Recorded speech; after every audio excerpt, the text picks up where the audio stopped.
Este es el seminario. Muchas gracias por asistir. Vamos a ir discutiendo un poquito sobre el asunto. Entonces, como bien dice Carlos, el nombre de la charla es de reconstrucción de topografía tridimensional por microscopía electrónica de barrido. La charla está dividida en tres partes, como una primera parte de definiciones para poder entender un poco qué significa lo que vamos a hacer. Una segunda parte que son los elementos básicos de cómo es el proceso de reconstrucción y algunas aplicaciones que después vamos a explicar o a hablar básicamente qué significa eso. Entonces, primera parte. Lo que me gustaría ver es explicar claramente qué significa el título. O sea, el título tiene realmente tres partes. Eh, Resulta que trabaja sobre la topografía tridimensional, cómo reconstruye esa topografía tridimensional, eh, entendido como una imagen 3D, y después cómo voy a la microscopía electrónica, cómo llevo eso a la microscopía electrónica. Entonces, en general, la topografía es la ciencia que estudia el conjunto de procedimientos y principios que tienen por objeto la representación gráfica de la superficie terrestre con sus formas y detalles, tanto naturales como artificiales. Esto los tomé de Wikipedia. Entonces, si se dan cuenta, es una ciencia como tal que tiene una serie de principios y procedimientos que tienen la representación gráfica de la superficie. Entonces, cuando estamos hablando de topografía, estamos hablando de superficies y una representación de esa superficie. Entonces, cuando yo hablo de la reconstrucción de la topografía, yo estoy pensando que voy a, de alguna manera, reconstruir o representar esa superficie de alguna forma. Cuando yo hablo de una topografía, entonces estoy pensando que yo tengo inicialmente como una imagen. En esa imagen yo puedo hacer varias formas de representar esa superficie, por ejemplo, y es en este caso un mapa. Entonces el mapa de Colombia, yo tengo por ejemplo aquí un diagrama de colores, y lo que me indica el diagrama de colores es cómo está la altura de los objetos en respecto a una superficie. Entonces aquí me está indicando cómo es la superficie. En esta zona es más plana, aquí por ejemplo en esta zona, yo no sé si están viendo ustedes el mouse, aquí, perdón. Sí, sí, lo estamos viendo. Entonces, si ustedes ven acá, esta zona es más alta por lo que mismo que dice el mapa, y aquí esta zona es más plana y más baja. Entonces, eso me va indicando más o menos cómo yo me podría imaginar cómo es esa superficie. ¿Sí? Eh, pero hay otras formas de representarlo. Por ejemplo, aquí yo lo que tengo es una imagen tomada de Google Maps, donde hay otra forma de representación. No sé si se dan cuenta, aquí a mano derecha hay unas líneas que me indican con unos números, de alguna manera, las alturas. Entonces, esto fue como la primera forma de graficación que yo vi, aparte del anterior que me gustaba mucho porque me permitía ver la forma del relieve, y localmente uno podría saber que efectivamente esta zona cerrada está indicándome una zona alta o una zona baja, es decir, que podría ser una montaña.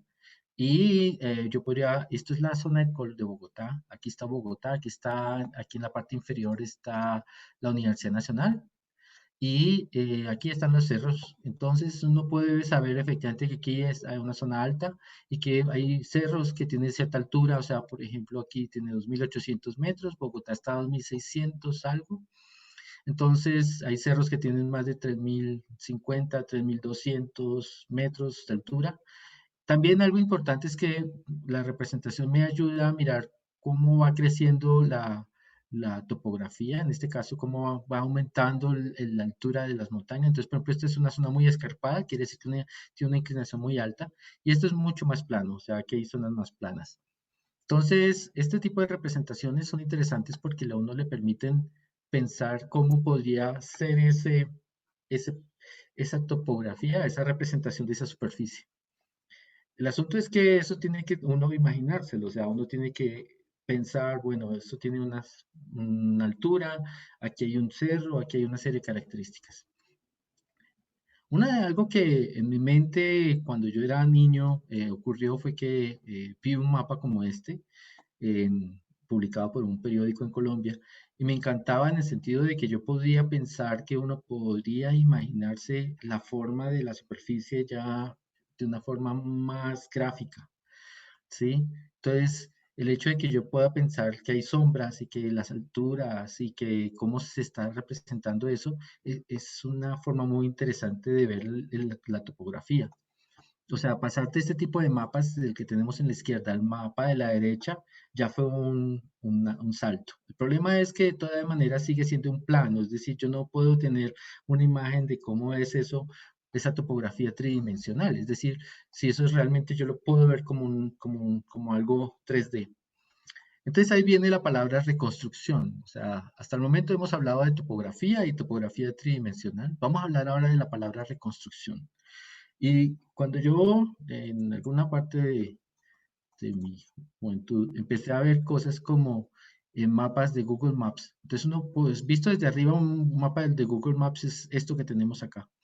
Pero algo que ellos empezaron a crear o reconstruir es justamente esa topografía tridimensional. Yo no sé si ustedes ven la diferencia aquí, pero aquí realmente yo podría, esto es en Colombia, este es el cerro de la Sierra Nevada de Santa Marta. Y aquí vemos, por ejemplo, que se pueden ver los picos nevados de la Sierra Nevada de Santa Marta. Y cuando yo voy a Google Maps, yo podría ver allí justamente la ubicación de esos picos y poder navegar alrededor de la montaña. Entonces eso es impresionante y de hecho yo en mi juventud pasaba bastante tiempo navegando este tipo de cosas porque uno veía el mundo de otra forma, o sea, uno podía ver ya una forma tridimensional, ver la forma de las montañas, navegar entre los valles y ver la topografía de una forma mucho mejor.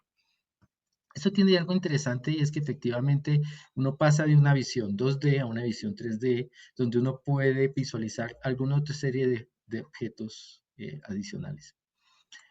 Entonces, eso es Google Maps. ¿Mm? El asunto es que cuando uno habla de reconstrucción de topografía tridimensional por microscopía electrónica de barrido, entonces ahí empezamos a tener otro asunto. Un microscopio, este es el microscopio que nosotros tenemos en nuestro departamento. Es un Tescam Vega 3 SG. Es un microscopio simple, sencillo, donde tiene una fuente de termoluminiscente. Tenemos aquí en la parte inferior tenemos en la parte inferior, digamos, la zona donde se produce la imagen y la pantalla. En general, pues como esto es un seminario muy amplio, voy a explicar más o menos cómo funciona. Esto es un video que bajé de internet, ahí está el enlace, está en YouTube. Entonces, un microscopio electrónico barrido tiene en la parte superior una fuente de electrones. Oh my God, se detuvo. Oh. Una fuente de electrones que emite electrones y por medio de una serie de lentes, en general son 3 lentes, lo que hace es enfocar esos electrones en un objeto. Cuando llegan al objeto, entonces este objeto reemite electrones y son detectados por un sensor que está aquí colocado a mano derecha en ese cuadrito pequeño. Yo lo que hago después es hacer que ese haz de electrones recorra la superficie. Y al recorrer la superficie yo puedo ir reconstruyendo no la topografía, sino la forma como los electrones son siendo emitidos por esa muestra. ¿Sí? Entonces, yo tengo al final una imagen de la superficie. No significa que yo esté reconstruyendo la superficie 3D y esto es un problema de este video, pero yo sí puedo saber efectivamente cómo se ve desde arriba ese objeto. Entonces, ahí más o menos se ve el proceso. ¿Mm? Yo puedo tener diferentes sensores y cada sensor recolecta diferentes tipos de información. Entonces, vamos a ver después eso. O sea, entonces este es el proceso como funciona el microscopio. Entonces yo puedo reconstruir o tener la imagen de la superficie vista desde donde esté el sensor. En este caso, por ejemplo, el sensor estaba a un lado. Entonces es como si yo tuviera la vista lateralmente. Eso vamos a mirarlo con más detalle un poquito más adelante. Entonces, en general, una imagen de microscopía tiene esta forma, o se ve así. Entonces, aquí tenemos, por ejemplo, dos imágenes de polen, que son las imágenes superiores, y por ejemplo, la imagen inferior es una imagen donde se ha hecho un microlabrado por láser. Ahora, la pregunta mía es, ¿cómo uno podría, a partir de estas imágenes que parecieran que son 3D por lo que llamamos nosotros la profundidad de campo, que la profundidad de campo básicamente lo que me indica es que yo puedo ver una gran cantidad de la muestra en foco. Es decir, a diferencia de la microscopía óptica, uno ve gran parte de la muestra. Yo puedo ver tanto la superficie como el interior del polen nítido, o aquí, por ejemplo, no solamente la parte superior, sino la parte inferior o lateral. Entonces eso me muestra que hay una gran profundidad de foco. Entonces eso me le da a uno como la sensación de que eso fuera una imagen 3D, pero realmente no es una imagen 3D, es una imagen 2D, un plano, pero yo no podría saber efectivamente cómo son allí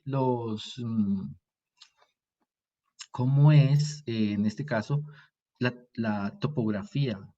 O por ejemplo aquí, ¿qué tan altos son estos escalones? No es no es claro. O sea, yo no sabría cuánto es el valor del escalón, qué tan fino es el borde, etcétera. O sea, esos detalles yo no los puedo ver a partir de esta imagen. ¿Sí? Aquí, por ejemplo, tenemos unos granos de sal. Entonces, ver, por ejemplo, la geometría de esos granos de sal. En general, entonces, lo que uno espera a través de la reconstrucción 3D es poder tener una imagen del objeto como esto. Permítanme hago una cosita y es mostrarles cómo se vería esto. Lamentablemente esto PowerPoint no lo tiene, pero aquí yo lo que estoy mostrando es básicamente una reconstrucción de la superficie de ese grano de polen. El asunto de esta reconstrucción es que, pues sí, ya estoy recuperando la información, yo podría saber más o menos el tamaño de los agujeros, digamos, la geometría yendo aquí sobre el contorno, etcétera. ¿Mm? El asunto de lo que generalmente el problema que trata de definir la reconstrucción es cómo obtener la mejor reconstrucción. Esta sigue siendo un poco burda en el sentido de que yo no puedo ver el interior del polen, o por ejemplo, yo no puedo ver todos los granos abiertos, los poros abiertos como en la imagen original, ¿sí? Entonces, ¿cómo yo puedo optimizar eso? Es decir, ¿cómo yo puedo, partiendo de esta imagen, obtener la mejor reconstrucción? Entonces ya tenemos claro que esto realmente es una reconstrucción de lo que tenemos a mano izquierda. Bueno, entonces, ¿cómo se hace ese proceso? ¿Cómo yo realmente hago esa reconstrucción? Entonces, ahora entremos a la segunda parte de cómo se hace esa reconstrucción. La reconstrucción se logra primero tomando una serie de imágenes. Dependiendo del método de reconstrucción, ahorita vamos a ver que efectivamente sí existen varios. Esas imágenes pueden ser rotadas, podemos tomar la altura eucéntrica o podemos tomar una única imagen pero con diferentes sensores. La segunda es que yo puedo, a partir de las imágenes, debo tener un mapa de disparidad que llamamos lo que llaman mapa de disparidad, donde se encuentran los puntos característicos y se hace un emparejamiento. Ahorita vamos a ver qué significa eso.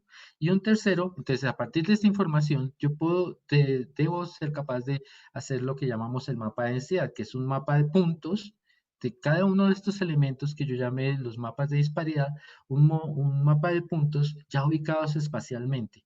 Y eso se hace a partir de una geometría que se llama la geometría bipolar.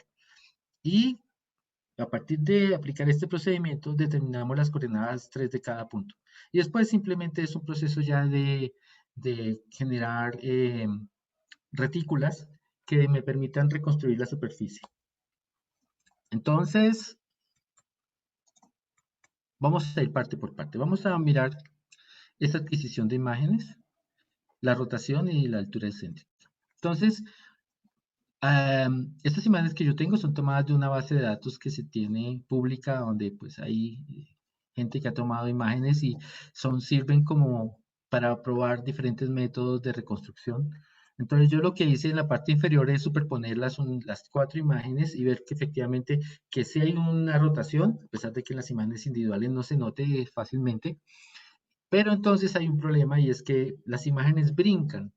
Entonces el hecho de que brinquen ocurre por varias cosas. Voy a pintar aquí en el microscopio, en la diapositiva. Entonces, cuando yo estoy tomando la rotación, aquí tengo las de electrones, y yo lo que hago es que la muestra inicialmente, por ejemplo, está horizontalmente. y entonces tomo una imagen hago el barrido de este haz de electrones sobre la superficie y supongamos que tomamos la imagen 1. Después, entonces lo que hago es cambiar el ángulo de rotación. Entonces, tomo la muestra, pero la estoy rotando. El problema que yo podría tener es que esta rotación ocurrió y efectivamente lo estoy rotando sobre un mismo punto. Entonces, eso hace que básicamente las dos imágenes, yo haga un punto en coincidente entre los dos objetos donde no haya ese problema. Pero ¿qué tal pasaría si yo hago una tercera rotación, ¿sí? Donde supongamos que estoy haciendo esto. Entonces, la tercera imagen que yo estoy tomando está corrida con respecto a las otras dos. O sea, el punto de rotación de todas las imágenes no coincide. Y eso es lo que nosotros vemos básicamente cuando yo tengo esta imagen. O sea, yo tengo esta imagen que se ven aquí en la parte inferior y si ustedes se dan cuenta, hay brincos entre las imágenes. Entonces, una forma de hacerlo es mantener que el eje de rotación permanezca siempre constante con respecto a al punto de observación del haz y el foco permanezca constante. Eso en microscopía lo llaman el punto, ¿cómo se llama? La altura aucéntrica. Entonces existe una altura aucéntrica donde yo al rotar la muestra, ella no se desplaza y no pierde foco. Entonces, idealmente yo debería tener esta condición, pero el problema es que no siempre la cumplo, o sea, no siempre es posible tener estas condiciones por la forma o la posición en cual la muestra está colocada. Entonces, Eh, para poder probar diferentes algoritmos de reconstrucción, pues se han desarrollado algunas bases de datos en las cuales pues hay algunos elementos que son importantes en la reconstrucción. Entonces, por ejemplo, esta es una base de datos que se está escrita en esta página de Harvard, donde pues hay una base de datos para la reconstrucción en de objetos 3D. Esta entonces, por ejemplo, es una diatomea.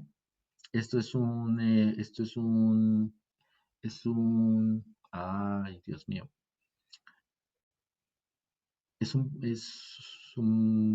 una célula que tiene esta forma. Este es el grano de polen que hemos visto y esto es una rejilla TEM. La ventaja de la rejilla TEM es que es muy conocida la geometría, entonces es fácil.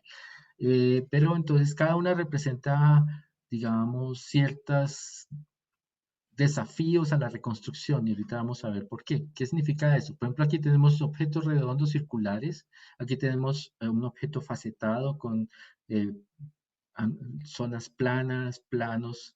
Aquí, por ejemplo, tenemos una que tiene muchos agujeros y esta, por ejemplo, tiene nuevamente objetos, digamos, a profundidad, pero también círculos. Entonces tienen mezclas de detalles que presentan desafíos a la reconstrucción.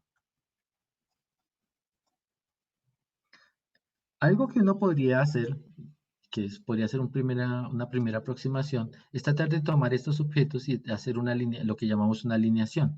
Entonces, básicamente lo que estamos así es, aquí lo que hicimos fue tratar de lograr como si todo el objeto girara alrededor de un punto. Entonces, yo lo que hago es básicamente hacer una alineación del objeto y hacer que construya una altura céntrica virtual. De tal manera que yo de alguna manera estoy reconstruyendo o permitiendo que el objeto gire alrededor de un punto. En este caso, por ejemplo, el punto de giro está como en el centro del objeto, por allá dentro del objeto. ¿Mm? Ahora, ¿cómo hacemos esa reconstrucción? Entonces hay varios tipos de reconstrucción, de métodos de reconstrucción. O sea, uno es tomando una imagen simple, otra, por ejemplo, tomar imágenes múltiples o hacer una mezcla de ellos, es decir, tratar de ver, de mezclar las técnicas. La vista simple realmente consiste en, eh, requiere una iluminación adicional, puede implementarse. Esto es tomado de una página, de un artículo, donde ellos dicen que efectivamente las ventajas podría ser que solo requiere una iluminación adicional, puede implementarse fácilmente con bajos costos computacionales, es decir, la reconstrucción computacionalmente no es pesada, no requiere tantos algoritmos para poder hacer la reconstrucción. Los contras, no puede reconstruir todo el modelo 3D ya que solo usa una perspectiva, es decir, la larga, yo la foto, la cámara no la estoy modificando con respecto al objeto, lo que estoy haciendo es modificar la iluminación. El modelo 3D objetivo de 3D está limitado a un solo ángulo de visión, es similar al anterior, y en el microscopios de microscopía electrónica de barrido tradicionales o estándares, es difícil producir lamento estos errores, imágenes bajo diferentes direcciones de iluminación. Es decir, yo tengo un microscopio normal generalmente tiene un único sensor y ahorita vamos a ver qué significa eso. Un único sensor y cada sensor es lo que me indica el ángulo de iluminación. Entonces, por ejemplo, aquí vamos a hablar de cómo se produce esa famosa iluminación en el microscopio. Entonces, a mano derecha es lo que yo veo tradicionalmente en una foto. ¿Qué significa? El sol es lo que me está iluminando mi objeto. El objeto entonces es iluminado parte del objeto, por ejemplo, es más brillante. Entonces, ¿qué significará eso? Que estas zonas que están aquí colocadas, acá, por ejemplo, o aquí, esta superficie, van a ser más claras que estas. Esta obviamente va a tener una sombra. Hay parte de la iluminación es también difusa, es decir, que es como si parte de la iluminación viniera de todos los lados. Entonces, podría tener una mezcla de iluminación puntual más una iluminación difusa. Entonces, eso hace que esta zona no sea tan opaca, pero de todas maneras sea más oscura que esta zona que está acá. Entonces, yo estoy mirando mi cámara o mi punto de visión está visto desde arriba. Entonces, eso es lo que me logra el contraste. ¿Qué significa? Hay objetos que se ven más brillantes y hay objetos o zonas del objeto que se ven mucho más opacas. Y eso hace que yo pueda visualizar las formas dentro del objeto. Eso visto dentro del microscopio se traduce en la siguiente forma. O sea, el análogo a un microscopio consiste en que yo tengo un detector de Eberhard-Thorne, que es el detector que usualmente se tiene en los microscopios, donde yo tengo el haz de electrones. El haz de electrones excita la muestra puntualmente y el detector tiene un voltaje positivo contra respecto a la muestra. Lo que hace es que los electrones puedan ser, digamos, atraídos hacia el sensor. Eso hace que cuando yo hago el barrido, por ejemplo, si la ACE está llegando a esta zona, parte de los electrones también puedan ser atraídos, pero no la misma proporción que lo que fueron aquí, por ejemplo, en esta zona aquí, que está mirando frontalmente al detector, o esta zona que está menos inclinada. Pero esta zona va a ser más oscura. Entonces, el análogo es claro. ¿Por qué? Porque es como si yo tuviera una iluminación difusa. ¿Qué significa eso? Que yo tengo tomada señal aquí en la parte posterior, pero adicionalmente yo tengo una iluminación como si fuera directa, es decir, que yo puedo ver directamente al objeto. ¿Cómo se ve eso? Cuando yo voy a mi objeto, básicamente yo lo que tengo es eso. ¿Qué yo veo ahí? Yo veo una zona más brillante. Esta zona más brillante está aquí, por ejemplo, en la parte superior, y hay una zona más oscura. Pero a pesar de eso, por ejemplo, esta zona que yo pensaría que no está tan directamente como esa iluminación, se alcanza a ver. Y eso se debe a las características del microscopio. El microscopio realmente atrae el detector, perdón, el microscopio y el detector. El detector atrae los electrones por ese campo eléctrico que tiene dentro, entre el material o la muestra y el detector. Entonces, básicamente yo puedo ver como si estuviera iluminando difusamente el objeto, pero hay zonas más brillantes. Algo que yo puedo percibir, digamos, de las imágenes es donde efectivamente está el detector. En este caso, yo podría pensar que el detector está en la parte superior, porque la parte superior del objeto está más brillante que la parte inferior. Entonces, allá arriba, en la parte de arriba está el detector. ¿Ok? Entonces, eso es como lo que yo tendría. El asunto, como ya habíamos mencionado, es que eh, para poder hacer este tipo de reconstrucciones, yo necesito ¿qué? Dos detectores. Y pues eso no lo tienen todos los microscopios. Algo que quiero puntualizar también adicionalmente es que ¿cómo se vería esa topografía? Esto está sacado del oh, Reimar. donde más o menos muestra cómo es el tipo de señales que yo tengo. Entonces aquí tengo la topografía y yo tengo básicamente objetos circulares con esta geometría. Aquí vamos a ver que el hecho de que este objeto haga una sombra acá, yo voy a ver que va a haber el brillo, va a haber una disminución de brillo, va a haber un aumento de brillo muy grande aquí en los bordes, donde el gradiente es alto, y en las zonas planas va a haber como si fuera un brillo homogéneo.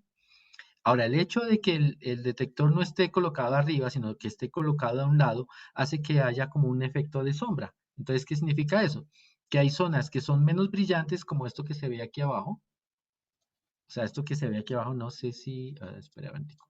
Esto que se ve aquí en la parte inferior, y esto se ve más brillante. Por eso es que se ve efectivamente ese contraste de brillo.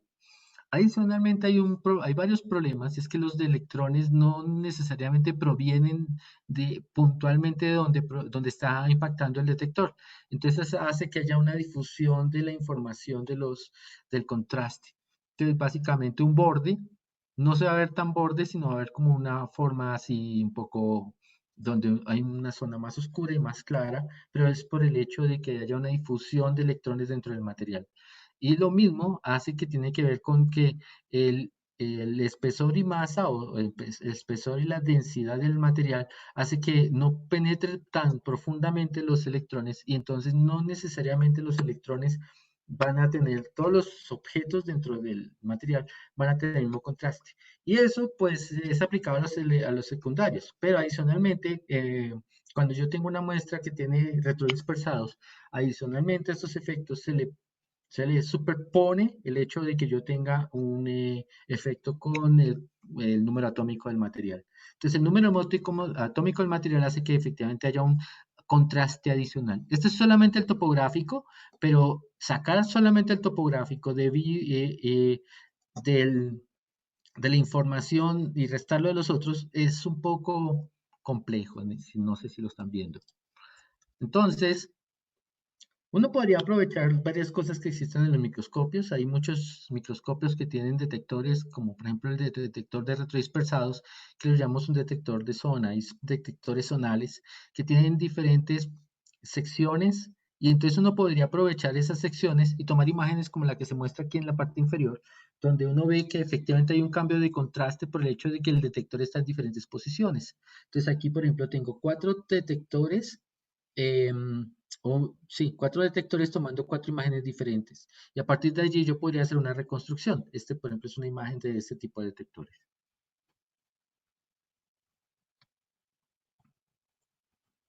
Pero no he mostrado todavía reconstrucciones. Ahora, vamos a hacer el mapa de disparidad. Entonces, tenemos la imagen. Entonces, podemos tomar las sombras, podemos tomar la rotación del objeto y la altura céntrica. Ahora vamos a mirar qué es el famoso mapa de densidad. El mapa de densidad es cuando yo identifico puntos característicos en la muestra y en diferentes imágenes. ¿Qué significa eso? Yo tengo estas imágenes y en cada una de ellas imágenes debo ser capaz de ver cómo este objeto se trasladó, se modificó con respecto a otro objeto colocado en otra imagen que coloqué a una rotación diferente. Eso no es tan sencillo, o sea, realmente se ha trabajado bastante desde la computación tratar de yo identificar un objeto en diferentes, digamos, vistas y tratar de saber que ese objeto es el mismo que tengo allí. Eso se ha mejorado mucho, o sea, la computación actualmente ha logrado en la parte de, mm, de visión computacional muchísimos desarrollos. Entonces se ha logrado implementar algunos algoritmos que hacen esto. Entonces, por ejemplo, hay varios algoritmos que existen. O sea, por ejemplo, existe el algoritmo de Harris, que básicamente lo que busca es identificar esquinas. O sea, y cada algoritmo se especializa en el tipo de información que quiero identificar. Entonces, el algoritmo de Harris es básicamente las esquinas, si se dan cuenta, no identifica tanto objetos dentro del material, sino básicamente en el contorno. Y el problema que tiene este tipo por ejemplo, de algoritmo es que el número de puntos que yo estoy identificando es bastante bajo. Y ahorita vamos a ver por qué es un problema. Este es otro. Y este básicamente lo que busca, si se dan cuenta, es básicamente el centro de los, de los, de la, de las, de las, de la objetos dentro de los agujeros. Hay otro que es como el más usado y uno de los más poderosos, que se llama el surf, que lo que me hace es identificar puntos. Y algo que yo debo tener también es que yo puedo, para poder emparejar, o sea, hasta el momento yo lo que hice fue identificar unos puntos característicos, pero yo cómo hago para que el computador identifique que ese mismo punto es el mismo punto que tengo en otro.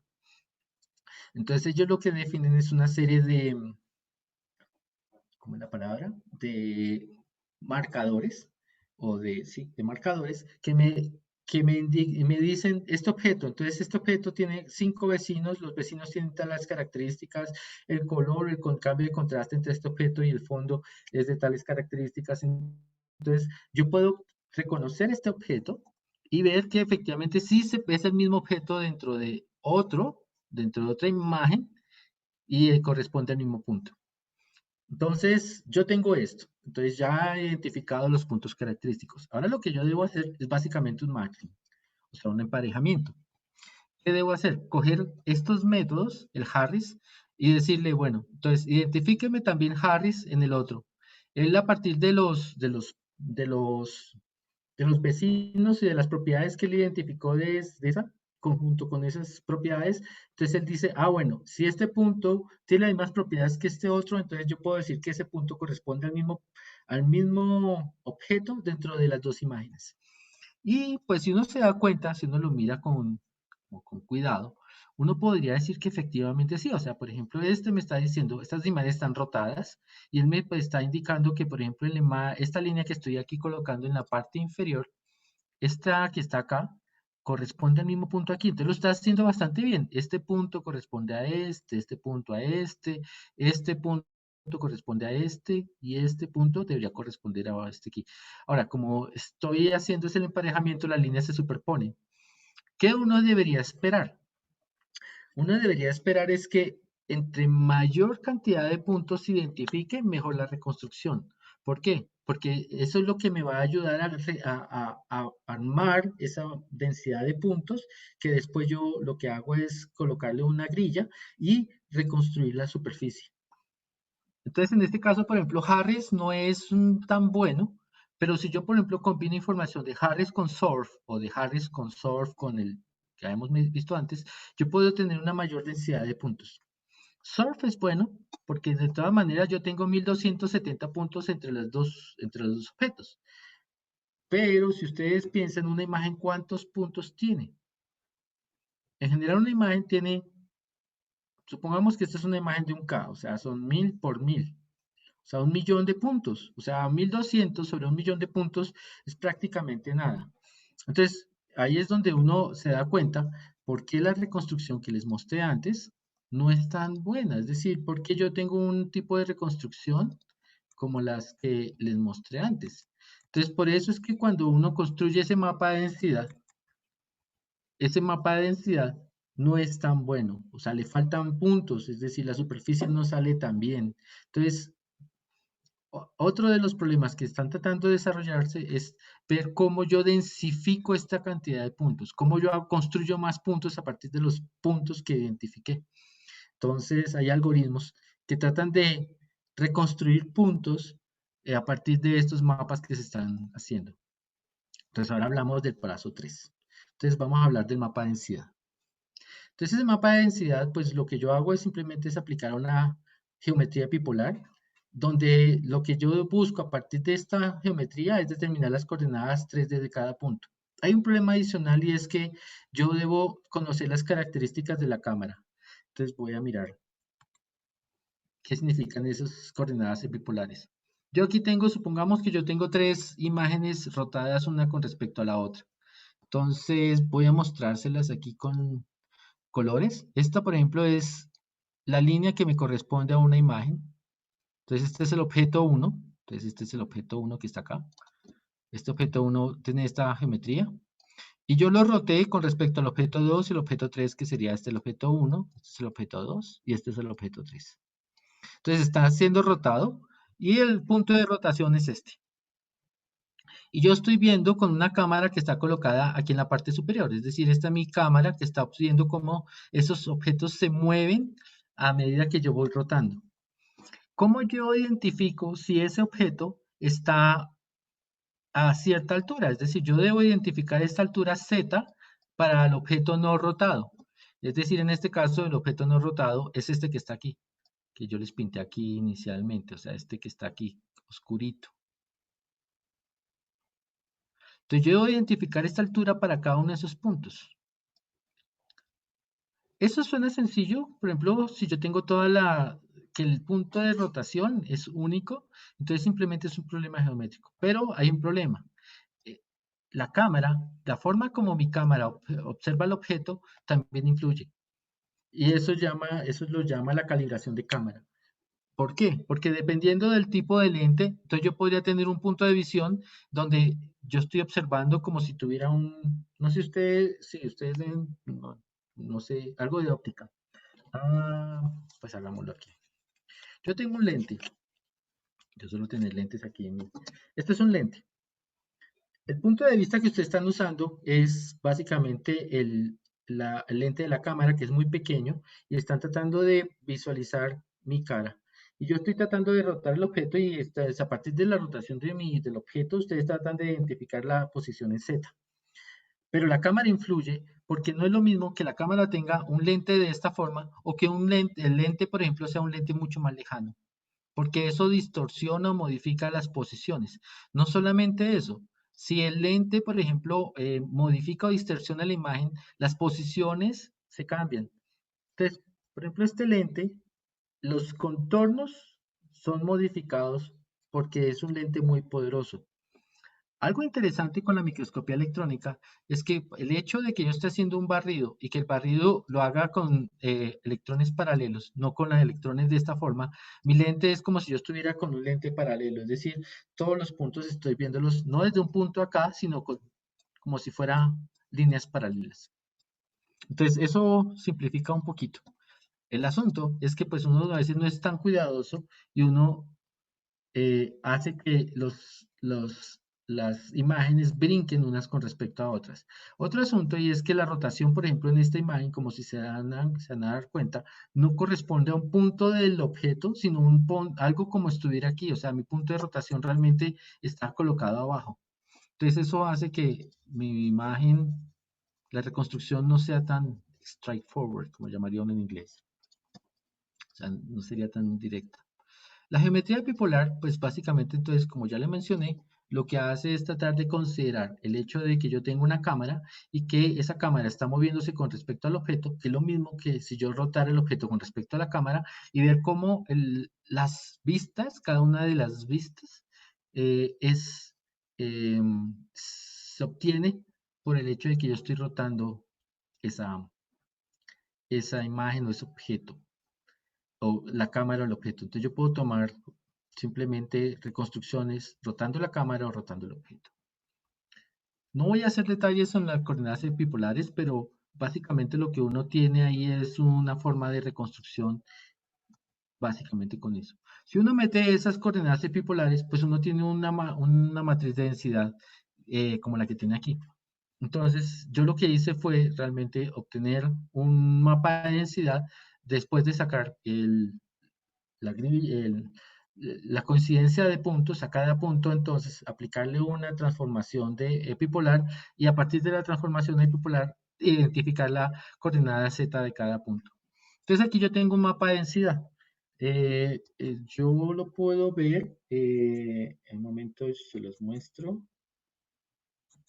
Aquí tengo el famoso programa MeshLab. Este es el programa que hace eso. Entonces aquí yo tengo la guía. Yo puedo ver. Ok. Bueno, no. Lo abro.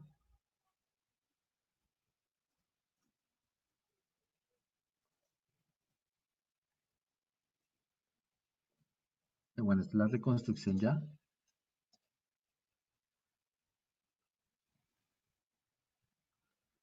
Ah, perdón.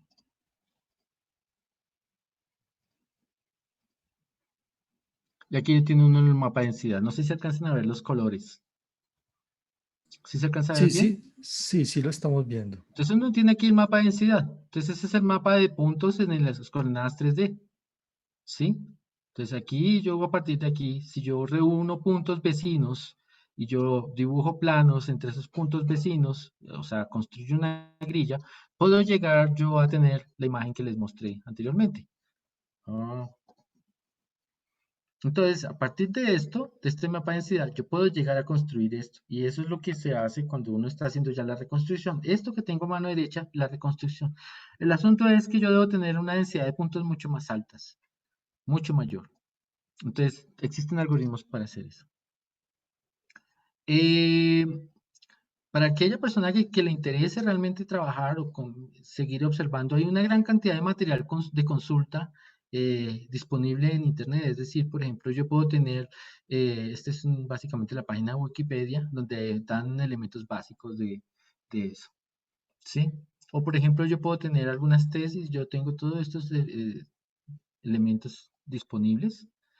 Entonces, o, por ejemplo, MATLAB. MATLAB es una herramienta muy poderosa porque me permite hacer estos mapas de paridad y hacer los mapas, las reconstrucciones 3D de construir la grilla. Y es una función que ya está desarrollada allí. Y, por ejemplo, en MeshLab, entonces yo lo que tengo es básicamente los puntos y la unión de puntos y me permite visualizar la superficie ya. O sea, básicamente este tipo de software, o sea, realmente lo que uno podría tener es una mezcla de software para poder llegar al resultado, como lo que estoy mostrando acá. Es decir, yo lo que hago es mapa de paridad, hacer la reconstrucción 3D del mapa de densidad y a partir de ahí entonces utilizando programas como estos, entonces reconstruir la superficie. El problema es que todavía sigue siendo una herramienta un poco rudimentaria porque le falta optimizar una serie de pasos. Como yo les comenté, entonces me falta, por ejemplo, que esta matriz de densidad sea mucho más densa para poder tener una visión mucho más detallada de cómo es la forma del poro, qué tan detallado es el poro, y ojalá idealmente uno pudiera reconstruir lo que está dentro del poro, es decir, esos elementos que están como cilios que están dentro del, del polen que sostienen la superficie. Hay un software comercial que permite hacer mucho de esto.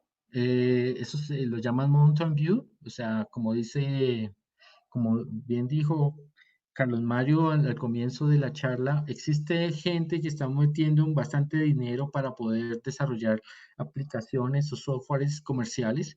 Este es como el que está actualmente en boga, o sea, es el más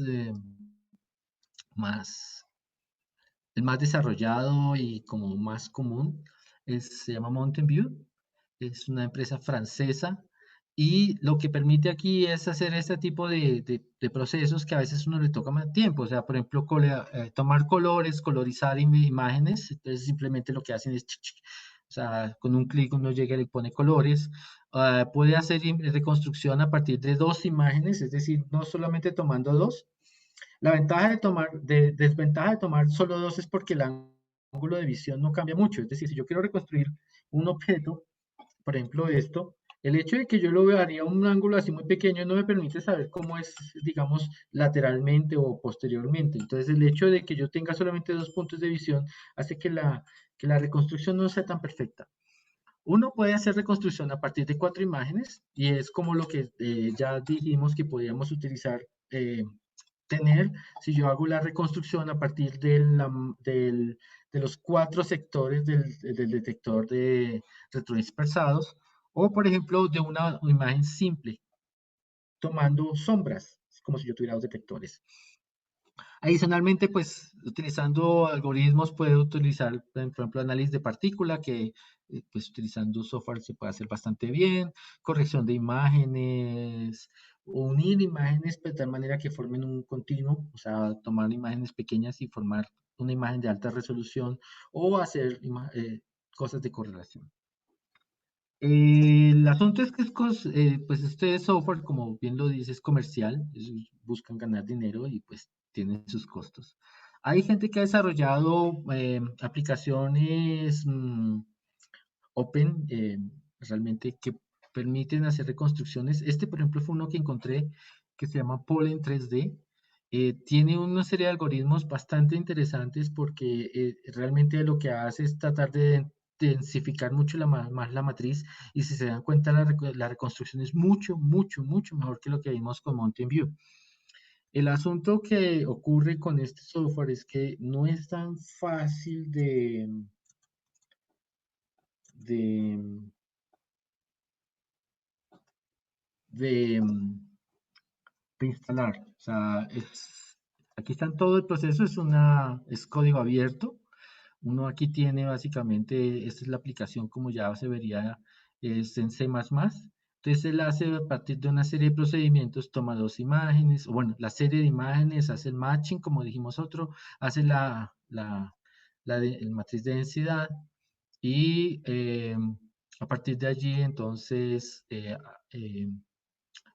teniendo el matriz de densidad, la densifica y obtiene la reconstrucción. Si se dan cuenta, es una reconstrucción que en apariencia se ve mucho mejor que la que se obtuvo anteriormente. Entonces, pues existe este tipo de software, lo cual pues haría más interesante, digamos, porque uno podría hacer desarrollos sobre lo que ellos tienen, ¿sí? Y ya, pues básicamente eso es lo que quería contarles. No sé si tengan preguntas o inquietudes.